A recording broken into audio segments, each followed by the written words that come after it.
Imagine this for a second. You're standing in complete silence, surrounded by the ancient walls of a Shaolin temple. A monk looks right at you and says, "The biggest mistake is not starting the path. The second biggest mistake is not finishing it." You know, those words from Master Shi Heng Yi, they're not just some old philosophy. They're a challenge to master yourself, to embrace discipline, and to find out what true freedom really is. So today, let's dive into these timeless principles and see how they can actually transform the way we live. So that quote? That's the heart of our entire explainer. It's this incredibly powerful, direct challenge that really sets the stage for our journey.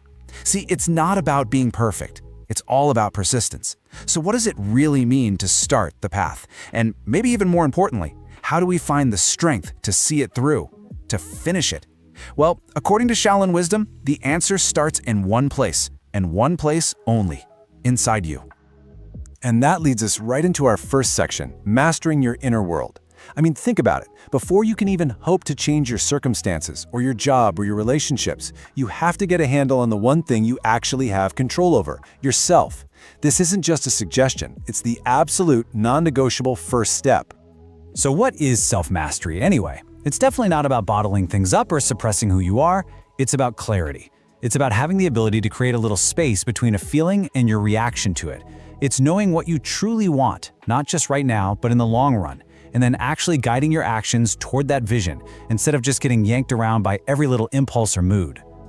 Now, this is where it gets really practical. This huge idea of self-mastery gets broken down into 3 things you can actually do. First up, awareness. You just have to see yourself clearly, the good, the bad, the ugly, without judging it. Then comes discipline.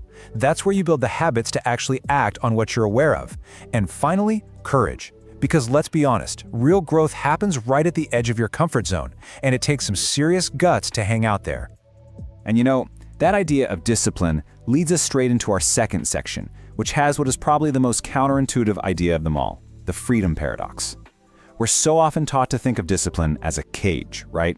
But Shaolin wisdom flips that on its head and says, nope, it's actually the key that unlocks the door. Just look at this comparison here. Our modern view of freedom is usually about having no limits, no rules, just doing whatever you want. But really think about that for a second. Is a person who's completely controlled by their cravings, or their anger, or their habit of procrastinating, are they truly free? The Shaolin view would argue absolutely not. Real freedom is the power of self-control. It's the ability to choose your response, to be the master of your own mind. Okay, so how does this actually work in the real world? Well, first off, discipline frees in from your own worst tendencies. It builds a solid foundation of good habits, so you're not constantly fighting yourself and relying on willpower, which we all know runs out. And maybe most importantly, it teaches you that real, lasting happiness isn't something you go out and find. It's something you build from the inside. And this sentence right here, this just nails the heart of the paradox. Freedom isn't about having no fences at all. It's about building the inner strength to navigate any terrain, no matter what fences or obstacles pop up. It's about mastering the limits, and you always start with the ones inside you. Okay, so this all sounds amazing in theory, right? But how do we actually do it? Well, that brings us to section 3, the power of daily practice. Because this path we're talking about, it's not built with one giant leap. It's paved with thousands and thousands of small, intentional steps. You know, we live in a world that just loves the overnight success story, the one big, heroic moment that changes everything. But Shaolin wisdom is here to remind us that that's pretty much a fantasy. Real, deep, lasting change, the kind that truly reshapes your life, is the sum total of what you do every single day, especially on the days you don't feel like it and when no one's even watching. And the steps themselves, they can be almost ridiculously simple. Take a look at these examples. Keeping your room clean helps create an orderly mind. Actually writing down your goals gives them a certain clarity and power. Having a simple daily routine, whatever it is, anchors your day with intention. None of these are hard, but when you do them consistently, their combined effect is just profound. All right, let's tie this all together in our final section, creating your own path. Because self-mastery, discipline, daily practice, these aren't just cool ideas to think about.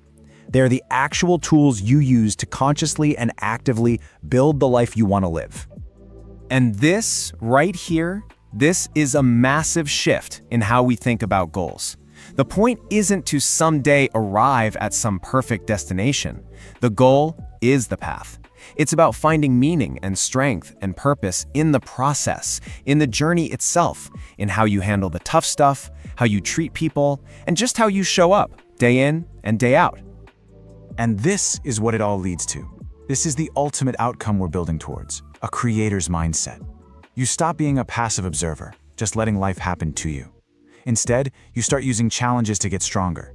You use self-mastery to stay focused on what really matters. You use discipline to find that real inner freedom. You become the author, the active creator, in the story of your own life. So we end up right back where we started, but hopefully with a totally new understanding. The path doesn't begin tomorrow or next week or when you finally feel ready. The truth is, you're already on it. You've been on it this whole time. The only question left is the one that really matters. How will you choose to walk it?